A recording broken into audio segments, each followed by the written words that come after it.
Hi everyone, so today I'm going to show you how to navigate around in Windows 10 and just what apps are for what and just all the basic little things that you guys want to know.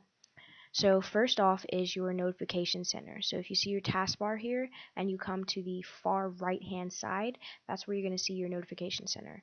If I just click on this icon right here, I open this up and here I can see my new emails, I can see notifications from the Windows Store. So pretty much anything that your computer wants to tell you, it's gonna put that in there. Um, Also, if I come down to the bottom of the notification center and hit expand, I have all of these little different settings that I can actually toggle. So, for example, tablet mode. Going from tablet mode to desktop mode, I can go into airplane mode.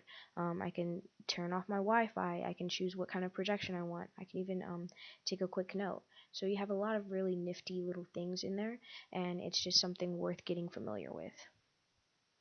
Looking back at this tablet mode, just a quick explanation on the difference between tablet mode and desktop mode.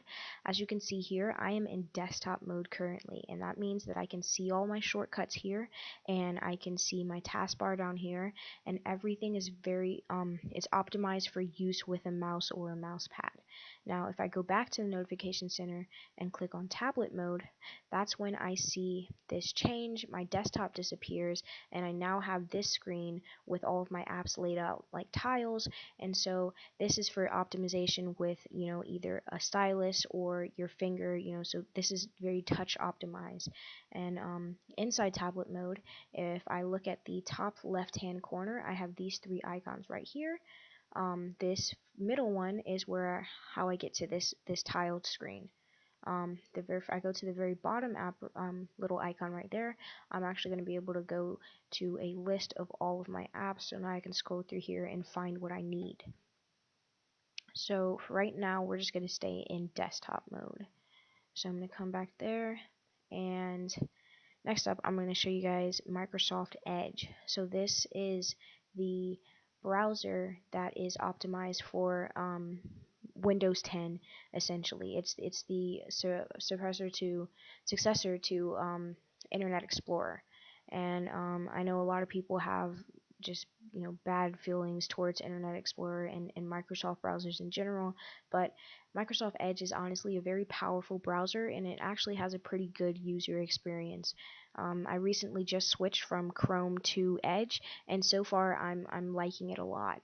And one of my favorite features is if I come over here and I click on these three little lines right here, this is my hub, so I can see my favorites. I can add articles or anything that I'm reading to my reading list, so that way if I don't have time to read it now, or I just want to bookmark that and sort of save it for later so I can get back to it, I can add it here, and that will compile a list for me.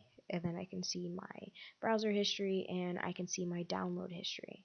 And the great thing about this favorites section is that when I was switching from Chrome to Edge, I could actually import all of my Chrome bookmarks into Edge, and that's just gonna be super easy to do. I'll just hit settings here and import, and I'll check the Chrome box, and then I can click import and it will import all of my stuff. It'll probably make you sign in if you haven't already, but that's just some neat little features to Microsoft Edge.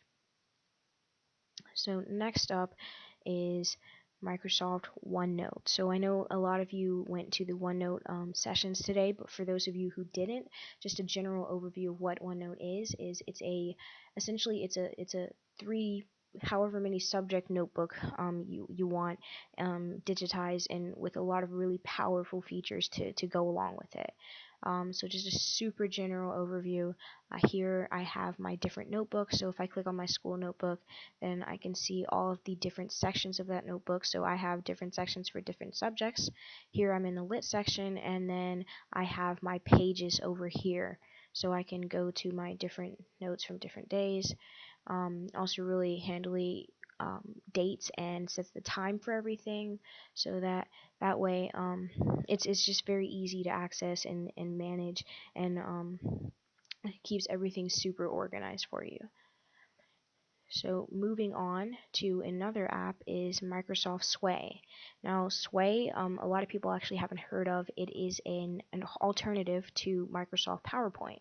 So where PowerPoint is very it's not very fluid. You have those sort of pauses in between the slides, and so that can get annoying. And also, a lot of people will just jam pack paragraphs onto a single slide, and it can be very tedious to deal with as part of the audience and as the presenter. So Microsoft Sway sort of offers an alternative to that.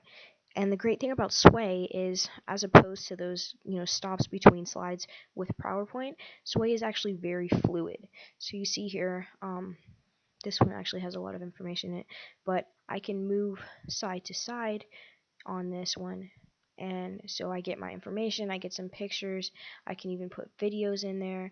So it's just a really different and sort of neat way to spice up the presentations and find something that's not the same as every other PowerPoint that you've seen, which can be really great after a class of 35 and you've seen the same two animations and slide transitions for all of them.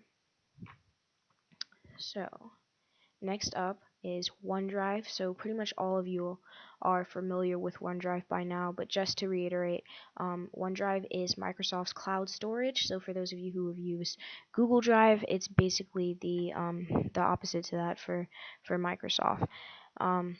So the great thing about OneDrive as well, though, is that inside my file explorer, I can access OneDrive instead of having to go, on the internet and typing in the URL, then, signing in, all that stuff.